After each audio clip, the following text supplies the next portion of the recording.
polêmica. Não. Pastor, para quem não tem contexto, o que o senhor pensa e vê que está escrito sobre dízimos e ofertas?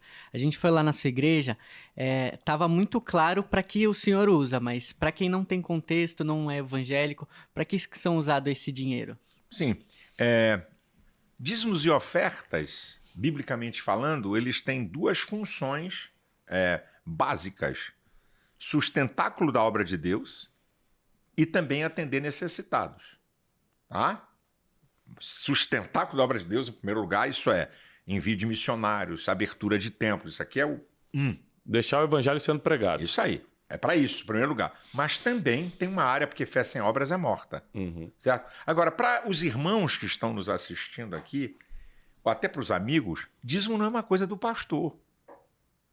Antigamente, nós éramos bombardeados, aí quando veio o movimento carismático, que também começaram a falar de dízimos e ofertas, porque está na Bíblia, é coisa do cristão. Então, dízimos e ofertas, biblicamente falando, é um princípio, não é uma regra. Princípio não depende de eras. Então, dízimo e oferta é antes da lei, na graça. Para poder alguém não ter dúvida, certo? Então, quando você tem um princípio, o princípio vale para todas as eras. Então, está aqui o princípio, dízimos e oferta, faz parte de honra a Deus, de reconhecimento da soberania de Deus. Então, no Novo Testamento, fala de dízimo.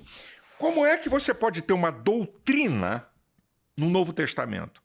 Para alguma coisa ser doutrinário, tem que ter contextos e textos. Senão não vale como doutrina. Então, vamos lá. Jesus, em Mateus 22, 21, fala: dai a César o que é de César e dai a Deus o que é de Deus. Ele estava falando no templo, ele está falando do dízimo. Quando Jesus falou isso, ele está falando no templo. Dai a Deus o que é de Deus, dai a César o que é, dá o dízimo. Mateus 23, 23, Jesus fala uma coisa dando uma cipuada nos fariseus. Seus hipócritas, vocês estão dando dízimo, estão dizimando o endro, o cominho e a hortelã. Devias estar preocupados com as coisas mais importantes da lei, que é a misericórdia, que é a fé e o juízo. Devias fazer essas coisas sem omitir aquelas.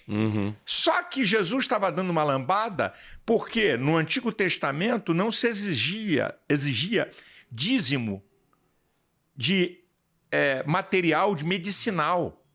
Não, de ervas medicinais. Eles estavam dizimando até isso, até o que Deus não pedia. Eles estavam dizimando, são tão pilantras que eram. Então Jesus estava dizendo assim: olha, vocês devem dar o dízimo que foi ensinado, certo? Mas devem priorizar isso aqui. E o último texto é Hebreus 7:8. É interessante esse texto. Aqui, isso é na época dos sacerdotes da antiga aliança, aqui dão dízimo a homens que morrem. Ali, na nova dispensação, aquele que vive para sempre. Então, dízimos e ofertas é antes da lei, na lei, na graça. Se você não quer dar, e outra, essa ideia de que é obrigado. Obrigado o quê? Eu faço uma opção. O que é fiel? É aquele que cumpre aquilo a que se obriga. Eu é que me obrigo porque eu creio. Não é porque um cara me impõe.